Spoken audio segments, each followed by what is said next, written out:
There I sat, legs dangling off the front edge of the uncomfortable bus seat on which I was perched.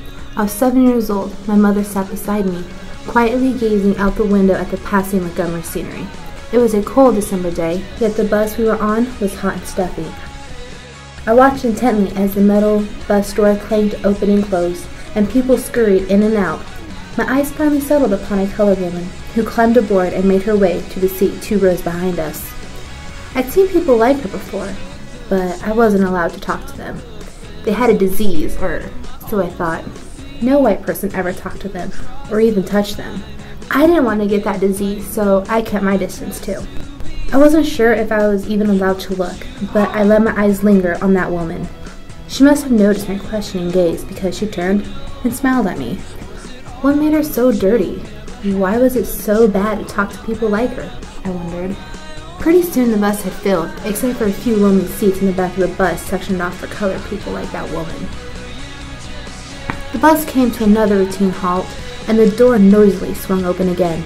Only this time, the driver got up from his seat and turned to face the colored woman. He told her to move to the back of the bus immediately. She didn't budge. He continued to yell, and many other people on the bus joined in as well. I could do nothing but sit and watch, wondering the whole time what she was doing that was so wrong. Soon the police showed up. They put handcuffs on her and finally escorted her to jail. I'll never forget the peaceful look upon the woman's face as they shoved her into the back of that cop car. All those people had yelled at her and taunted, even spat at her, yet she appeared so calm. That moment changed my life. It also was the first step towards the end of racial segregation in the whole U.S. Over the next year, colored people all across Montgomery boycotted riding on public buses.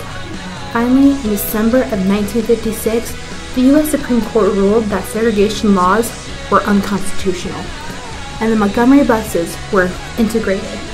It marked the beginning of the era of the civil rights protests, and it all started because one woman took a stand. She wasn't afraid to challenge the government, and the government listened.